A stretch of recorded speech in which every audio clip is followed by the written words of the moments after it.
¿Qué tal, queridos hermanos? Nos encontramos en la parte 2 de la Santa Misa. Recordemos que en la parte 1 vimos todo lo que se refiere a la liturgia de la palabra. Y recordemos que la palabra liturgia quiere decir culto público de adoración a Dios. Así es que la Santa Misa empieza desde la procesión, o por lo menos desde que el sacerdote dice en el nombre del Padre y del Hijo y del Espíritu Santo. Nos hemos quedado en la parte 1, después de las lecturas, la homilía y la oración de los fieles. Vamos ahora en la parte 2 a comenzar a partir del ofertorio. Nuestra liturgia se divide en dos grandes partes. La liturgia de la palabra, la cual es precedida por los ritos iniciales, que son muy importantes. Ahorita les digo por qué. Estos ritos iniciales, al igual que los ritos de conclusión, tienen una función indispensable, que es relacionarnos con la vida cotidiana. Por eso es indispensable que entremos desde el principio. La liturgia eucarística, seguida por el rito de la comunión y la despedida, también es hasta la despedida, bendición y despedida, incluidos los avisos. Recordando que la Eucaristía es manantial y cumbre de nuestra vida cristiana. Esto es, hacia dónde vamos y de dónde recibimos toda la gracia. Es decir, la gracia es la vida de Dios en nosotros. Vean cómo todos los sacramentos se pueden recibir dentro de una Eucaristía. Por eso decimos que es manantial y cumbre. Vamos entonces a esta segunda parte que se llama liturgia eucarística. Decimos que es la parte principal de la celebración porque recordamos en este momento cómo Cristo en la última cena instituyó el sacrificio y el banquete pascual que se hace continuamente en la iglesia y por el cual se hace presente otra vez de una manera incruenta el sacrificio de Jesús en la cruz. No es nada más una obra de teatro en donde conmemoramos, no. Es realmente, por eso se llama memorial, porque se hace real y verdaderamente este sacrificio. Cristo vuelve a bajar a nosotros. Veamos cómo paso a paso. Adelante. Primero se hace el ofertorio. ¿Qué quiere decir ofertorio? Ofrecer. Entonces empieza el sacerdote preparando el pan y el vino. El pan en la patena, el vino en el cáliz. Pero también es el momento de ofrecer nuestras obras. Por ejemplo, nuestros agradecimientos, nuestras alegrías, o nuestras penas, dolores, angustias. Y también es el momento en que nosotros nos ofrecemos a nosotros mismos, nuestros trabajos, nuestros planes a futuro o futuro próximo.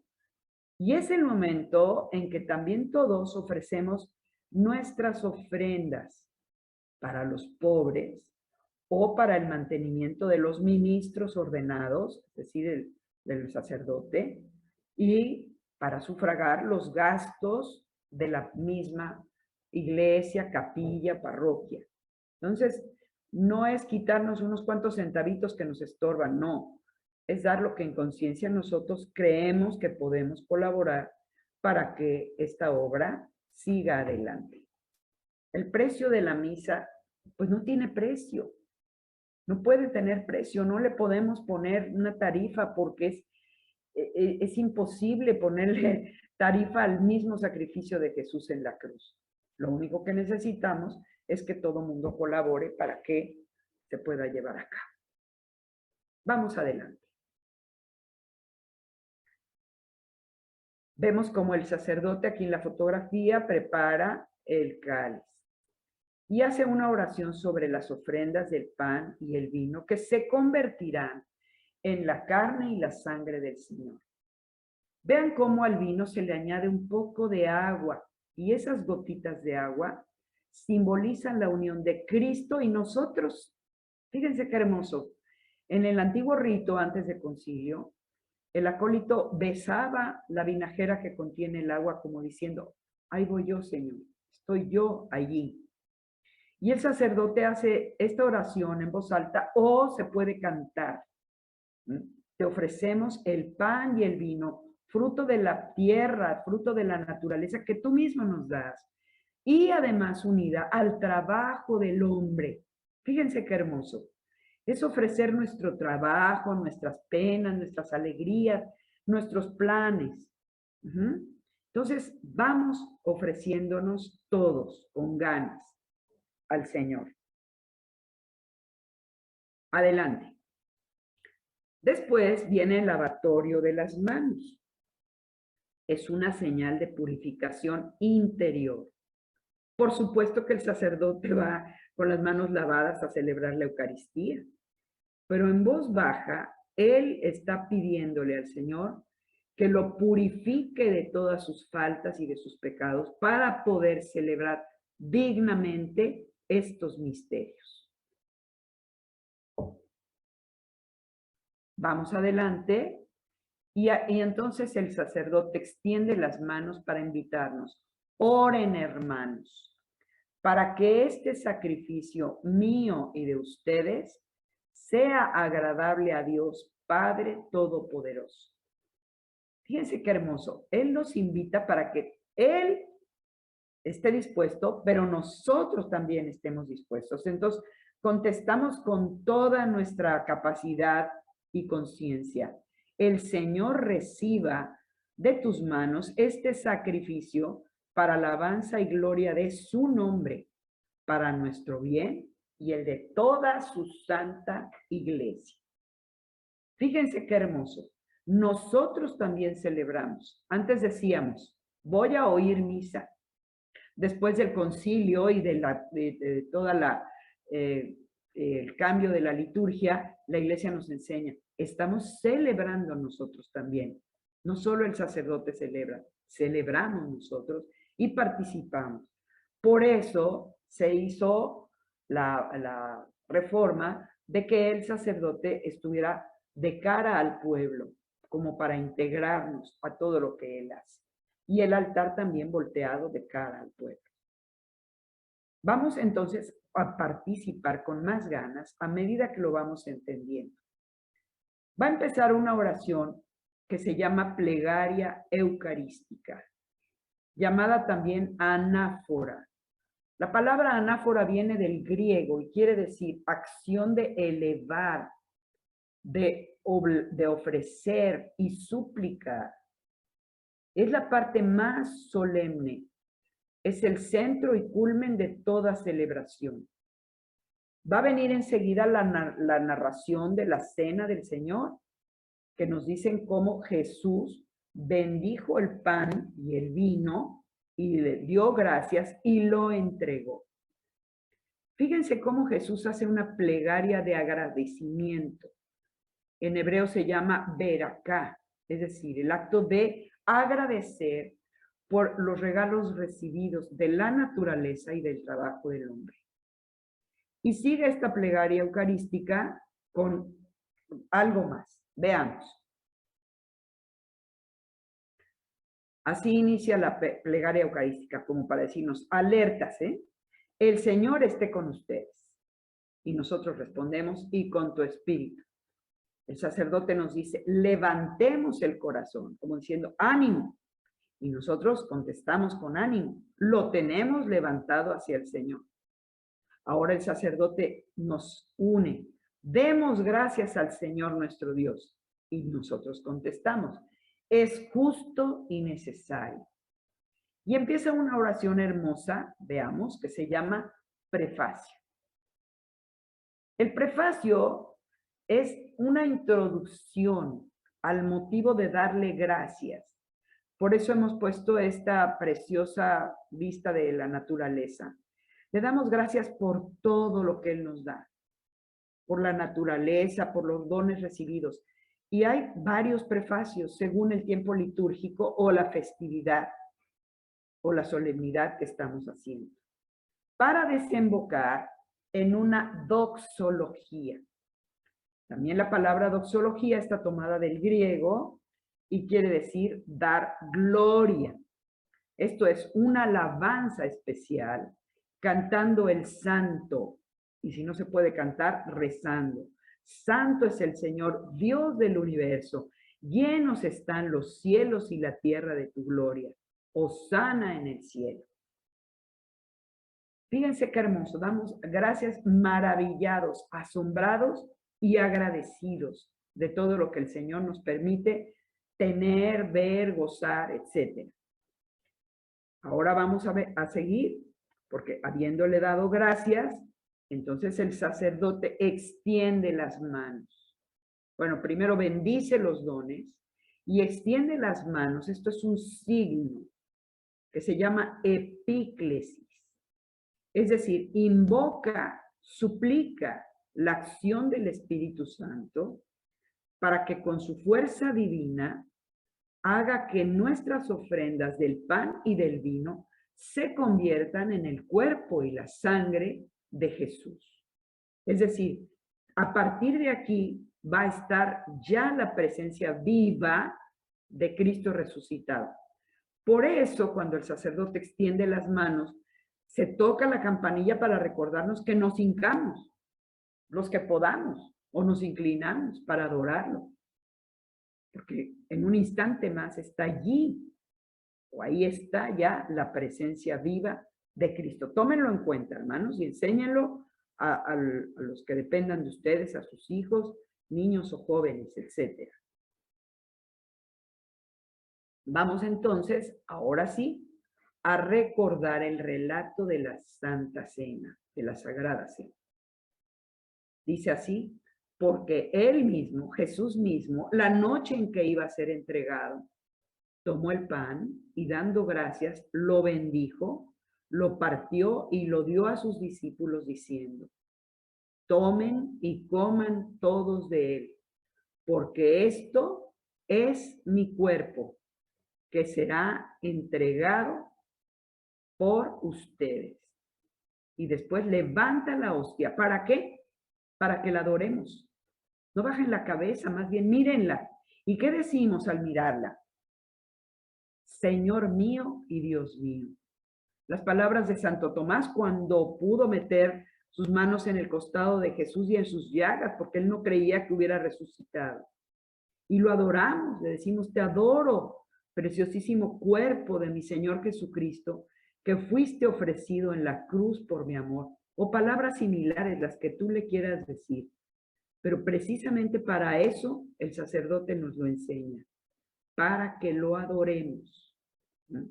Cuando el sacerdote hace la genuflexión y se agacha, es cuando nosotros inclinamos entonces sí la cabeza, en señal de que somos sus siervos, que nos admiramos ante su misterio celebrado allí en el altar.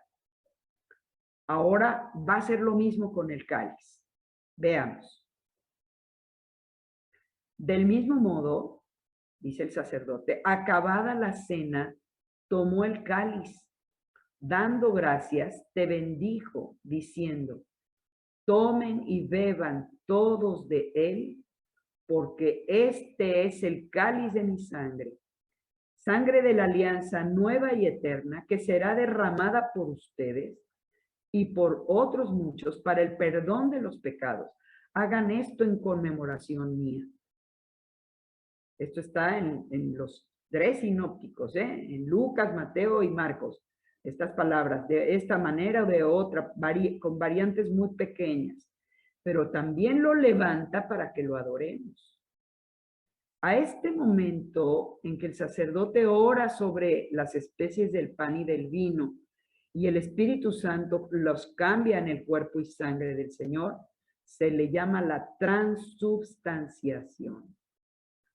Y estas palabras textuales de la palabra de Dios se llaman anamnesis, palabra griega que significa recuerdo, recuerdo de estas palabras, de este momento en que Jesús se ofrece y dice, hagan esto en memoria mía. A partir de aquí lo vamos a hacer.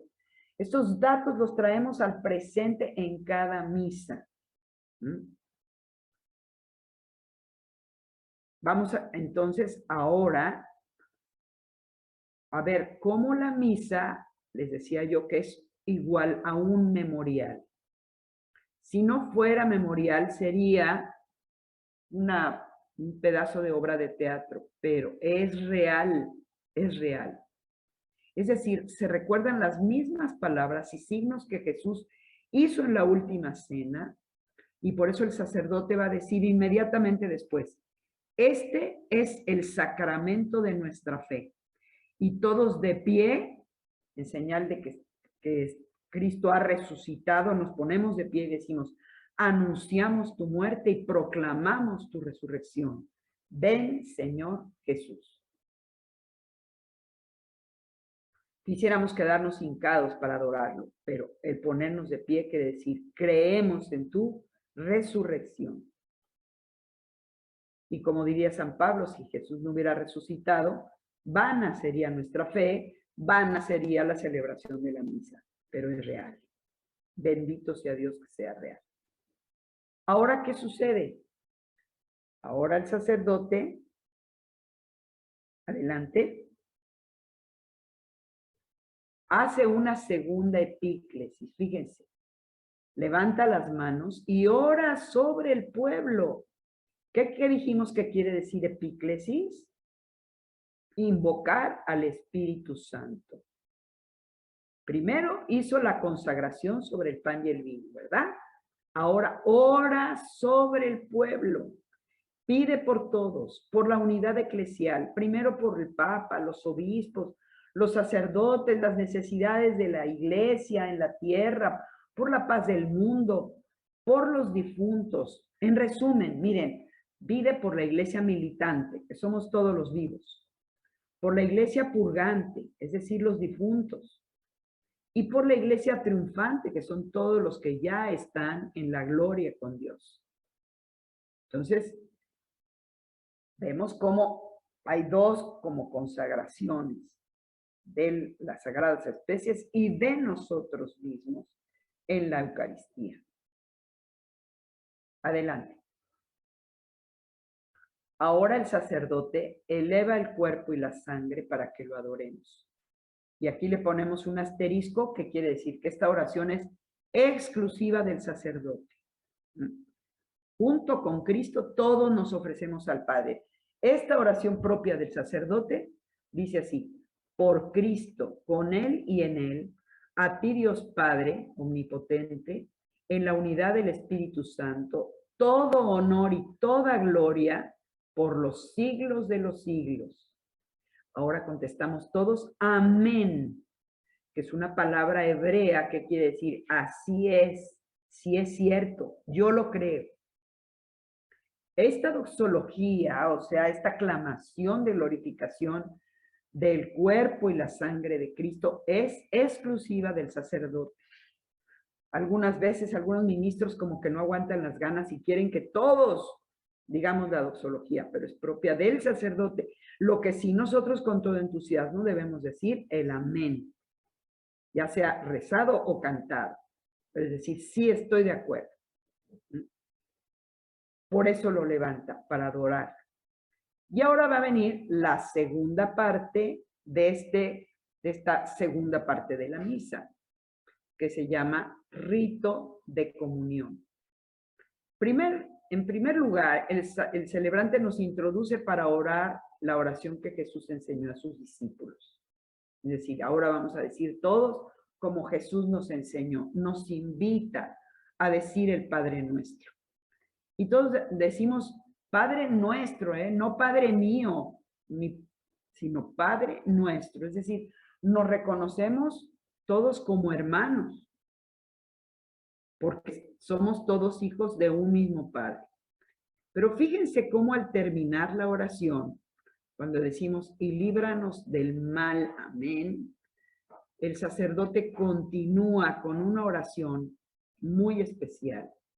Dice, líbranos, Señor, de todos los males concédenos la paz en nuestros días, para que, ayudados por tu misericordia, vivamos siempre libres de pecado y protegidos de toda perturbación, mientras esperamos la gloriosa venida de nuestro Salvador Jesucristo.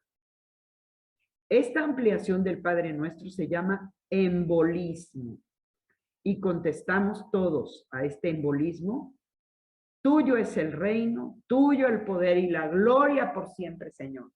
¿Se fijan? Otra doxología, o sea, otra exclamación de gloria y alabanza a nuestro Dios.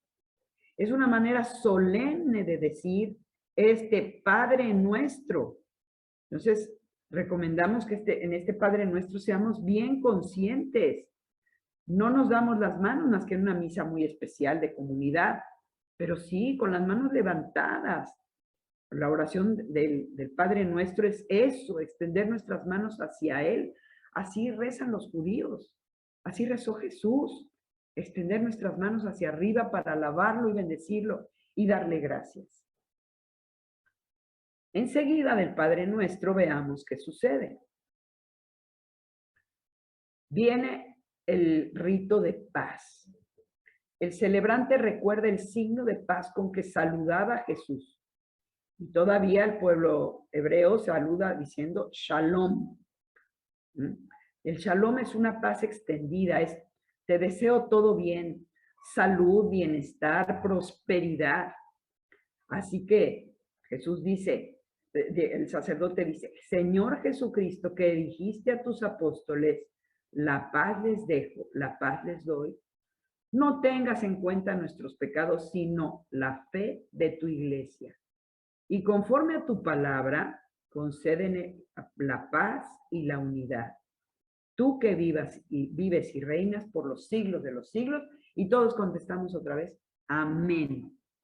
El sacerdote nos dará la indicación. Como hijos de Dios, intercambien ahora un signo de comunión fraterna. Y si está el diácono, lo dirá el diácono, esta invitación. Y nosotros nos damos la paz según la costumbre de cada comunidad. Se intercambia un signo de paz con un abrazo, un apretón de manos o una reverencia. Es signo de paz, es de comunión y caridad, hermanos. También esto tenemos que hacernos un esfuerzo de llevar a cabo este signo, aunque no conozcamos a la persona. Y sí les quiero hacer notar cómo damos la paz nada más a derecha, a izquierda, adelante y atrás. No nos tenemos que mover de nuestro lugar.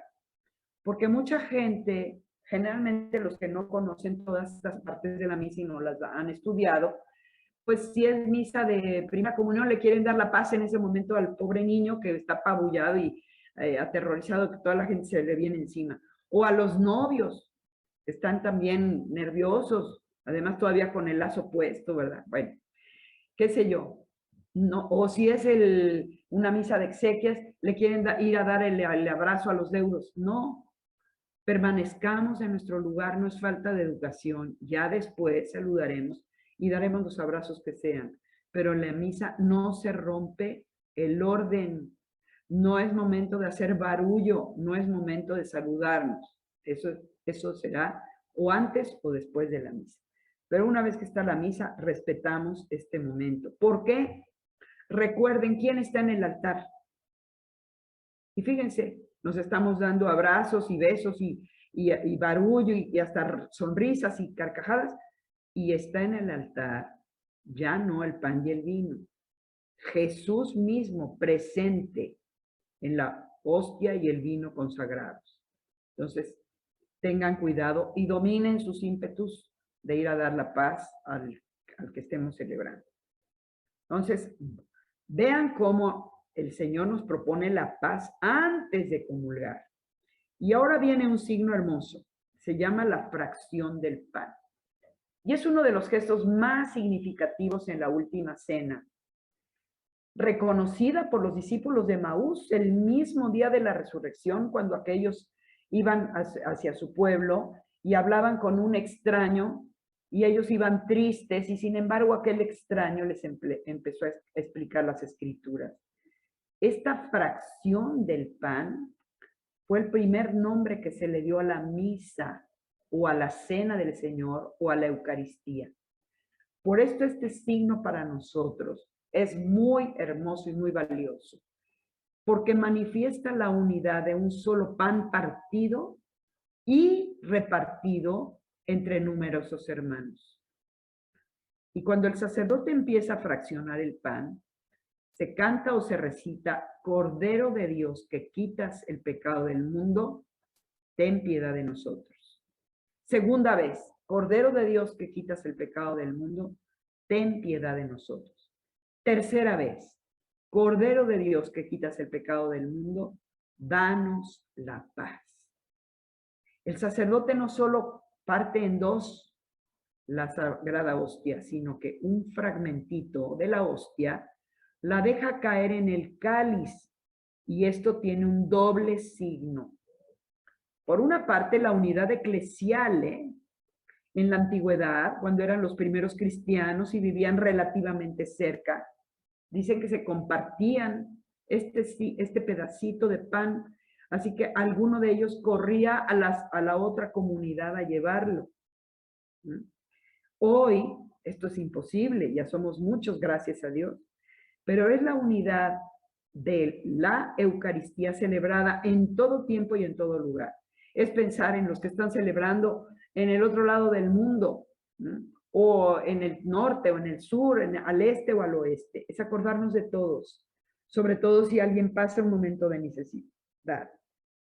Entonces, pero también este fragmento que se deja caer en el cáliz significa la muerte y la resurrección de Cristo. Por supuesto que esto que cayó en el cáliz va a ser consumido por el ministro una vez que comulgue. Adelante.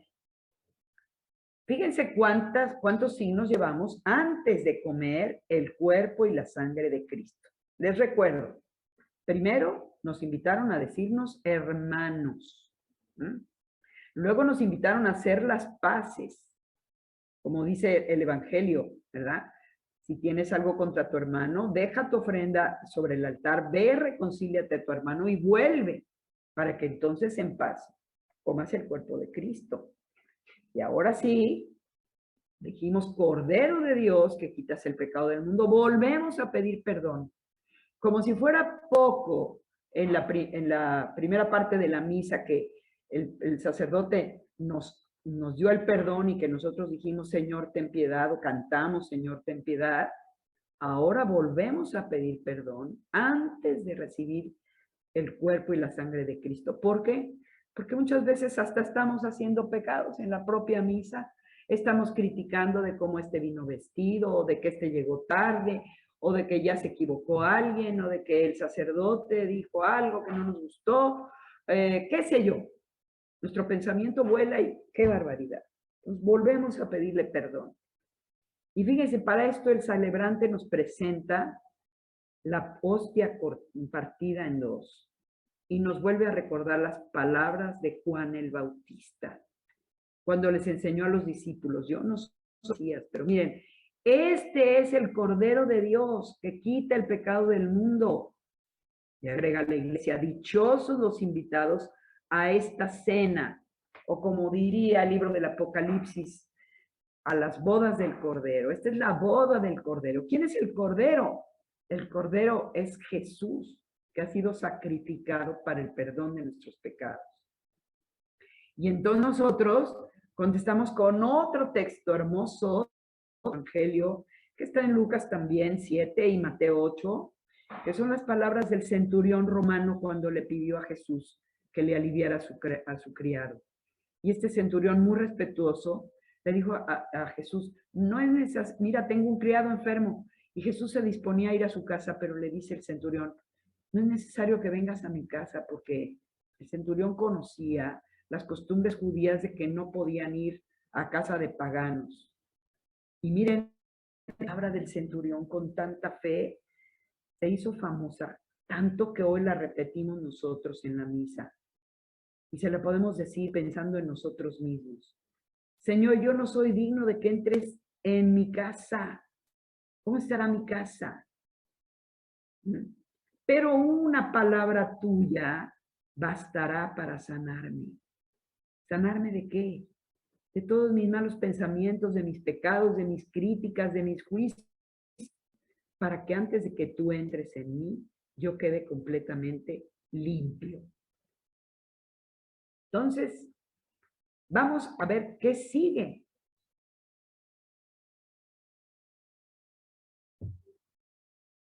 Adelante. Recordemos que en cada una de las especies está todo Cristo. En cada gota de su sangre, en cada migaja de su pan. Cuerpo, sangre, alma y divinidad. Cristo al instituir la Eucaristía dijo, si no comen la carne del Hijo del Hombre y no beben su sangre, no tienen vida en ustedes. El que come mi carne y bebe mi sangre, tiene vida eterna. Si nosotros creyéramos esta palabra de Juan 6, 53 y 54, oigan, pues acudiríamos a misa más seguido. No nos conformaríamos con ir nada más 52 veces al año, que son los domingos, o unas cuantas más, que son 16 solemnidades. 68 veces al año no es nada. No es ni el 1% de las horas que tiene nuestra vida, sino que iríamos nosotros con mucha más frecuencia a gozar y a llenarnos de este alimento tan increíble que es el cuerpo y la sangre de Jesús. Veamos cómo nos debemos de acercar a comulgar. Fíjense, en los primeros siglos, hasta el 8º o 9º, la comunión se dio en la mano como signo de responsabilidad adulta y de forma más higiénica. Al recibir la Sagrada Hostia decimos amén, que quiere decir, sí es cierto, yo lo creo, es verdad, así estoy de acuerdo. Muchos tienen el escrúpulo de recibir la comunión en la mano, pero yo pregunto, ciertamente somos todos indignos de tocarlo, pero ¿qué a poco no somos también igualmente indignos de comerlo? Por nuestra boca salen las malas palabras, los insultos, las injurias, las mentiras. Sin embargo, Jesús viene a sanarnos. Y fíjense cómo San Cirilo de Jerusalén, de los años 313 al 386, o sea, en el 4º siglo, nos hace una enseñanza detallada de cómo recibir el cuerpo del Señor en la mano. Dice, haz un trono, tu mano izquierda sobre la derecha, si eres zurdo al revés. Entonces recibes en la izquierda, haciendo un trono, la sagrada hostia. Y luego quitas de abajo, la derecha, tomas el cuerpo del Señor y te lo llevas a la boca. Antes de comerlo, lo adoras. Yo no soy digno, pero entra tú y con una sola palabra sáname. Y lo comemos. Esa es la manera como San Cirilo nos enseñó desde este siglo a recibir dignamente la Sagrada Eucaristía. Y además, un ayuno eucarístico en señal de amor y respeto a Jesús. Fíjense qué sencillo. Nos abstenemos de comer 1 hora antes de comulgar. Cualquier cosa, ¿eh? Comida, chicle, dulce. Claro, el agua y las medicinas no cuentan. Los fieles que van a comulgar van en procesión. Mientras van en procesión, van preparando ese corazón. Lo vamos adorando porque viene a nuestro corazón. Y cuando lo comemos, nos vamos a nuestro lugar a adorarlo. El canto nos debe de ayudar a adorarlo. Y cuando comulga el último feligrés, se queda en silencio. El coro comulga, y no solamente porque el coro comulga se queda en silencio, sino para tener un tiempo para adorarlo. Para adorarlo con nuestras palabras. O decirle, Señor, háblame, que tu siervo escucha. Y si no hay canto, se puede, en los misales viene una pequeña oración que se llama antífona de la comunión, que es antes de comulgar. Y el ministro, mientras está haciendo las abluciones, esto es limpiar el cáliz y la patena para que no quede ninguna partícula del cuerpo y la sangre del Señor. lo purifica con agua y lo seca con un lienzo que se llama purificador. El lienzo grande que se pone sobre el altar se llama el corporal y es donde se van a poner el cuerpo y la sangre del Señor desde el momento del ofertorio. Ya vieron cómo el sacerdote lo extendió para poner ahí la patena y el cáliz, que son los vasos que contienen primero el pan y el vino, que se convertirá en cuerpo y sangre del Señor. Todos estos vasos y lienzos sagrados los tenemos que tratar con el mayor respeto, el mayor cariño. Llevan un manejo especial. Los lienzos se remojan en agua simple y esta agua se tira nada más en las plantitas, pero de ninguna manera en el caño, ¿no? Entonces, ¿por qué? Porque es el cuerpo y la sangre del Señor, que son unas cuantas partículas, pero bueno, lo que sea. Y lo tratamos con el debido respeto. Ahora sí, el sacerdote vuelve a la sede para seguir adorando al Señor que hemos recibido en el corazón. Y ojalá y nos acostumbremos a hacer este momento un poquito más extenso, unos minutos más, sin que nos corra prisa. ¿Por qué? Porque está el Señor en nuestra casa. ¿O a poco tú correrías a una visita? A ver, rápido, rápido, ya vete, porque ya tengo que ir a otro lado. No. Gocemos de la presencia del Señor en nuestro corazón. Y luego va a venir los ritos de conclusión. Veamos. El rito de conclusión dice así: oremos. Entonces nos ponemos de pie, ya sea que hayamos estado hincados o sentados, y vuelve a decir: el Señor esté con ustedes. Respondemos: y con tu espíritu. El celebrante nos dice: la bendición de Dios Todopoderoso, Padre, Hijo y Espíritu Santo, descienda sobre ustedes, y nosotros decimos amén. Y aquí puede haber algunos avisos, y el celebrante nos dice: pueden ir en paz. Y todos respondemos: demos gracias a Dios. Pero a veces el sacerdote nos dice: vayan a dar testimonio de su fe. Antiguamente en latín se decía: ite missa est. Es decir, vayan y continúen la misión que el Señor les ha encargado. Es decir, los primeros cristianos tenían muy presente esto, muy presente, que sin la Eucaristía no podían ir a hacer nada. Por eso hoy el Padre Cantalamessa nos recuerda esta palabra que a mí se me hace hermosa. La Eucaristía hace la iglesia, haciendo de la iglesia, que somos todos, una Eucaristía. ¿Qué es la Eucaristía? Etimológicamente hablando, Eucaristos, griego, quiere decir acción de gracias. Le hemos dado gracias al Señor, pero más que darle gracias al Señor, de verdad hemos gozado su presencia en medio de nosotros. Esto es lo más grande que puede haber, hermanos. Esto no lo hay en ninguna otra religión más que en la nuestra. ¿Cómo no vamos a asombrarnos y a darle gracias al Señor por celebrar la Eucaristía? Vamos a ver nuestra tarea y vamos a ver cómo les vamos a enseñar. En este gráfico tenemos las partes de la misa. Vean, hemos hablado de los ritos iniciales, la liturgia de la palabra y luego todo lo que abarca la segunda parte, que es la liturgia eucarística. Desde el ofertorio hasta el rito de comunión y el rito de conclusión. Este gráfico lo pueden tener ustedes a la mano en papel para que lo guarden y lo vean. Vamos a ver nuestra reflexión por grupos. ¿Qué finalidad tiene la presentación de los dones? ¿Cómo se ofrecen los fieles en unión con Cristo? ¿Qué cosa ofrecen? ¿Cuál es la importancia de la oración eucarística? ¿Cuál es la actividad del Espíritu Santo en la epíclesis? ¿Cuál es el momento más importante de la misa? ¿Qué debemos hacer en este momento tan importante? ¿Cómo debe ser la aclamación conmemorativa después de la consagración? ¿Cómo debemos comulgar? ¿Y a qué nos invita Cristo el Señor a la Eucaristía. ¿A qué? Antes y después. ¿A qué nos invita? ¿De acuerdo? Vamos a ver nuestra tarea personal.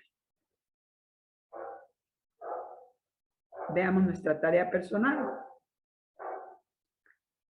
Práctica familiar. Asistiendo a misa, explica a los menores por el porqué de cada momento, las posturas y cómo debemos vivirla. Y sobre todo ir correctamente vestidos a la iglesia. Así vivamos en un lugar de calor o tropical, debemos ir correctamente vestidos. No se vale ir traje de baño con playerita o chanclas, no. Vamos a irlo, ¿por qué? Porque vamos a una fiesta, la fiesta del Señor. Vamos a enseñar a nuestros hijos esto, o a nuestros catecúmenos. Y vamos a memorizar 2 citas que hemos visto en nuestra clase. Juan 6:54 y Mateo 8:8. Seguramente que estas citas las van a reconocer y las van a hacer suyas. No podemos dejar de pensar en esta bendición. Que el Señor nos bendiga. En el nombre del Padre, y del Hijo, y del Espíritu Santo. Amén.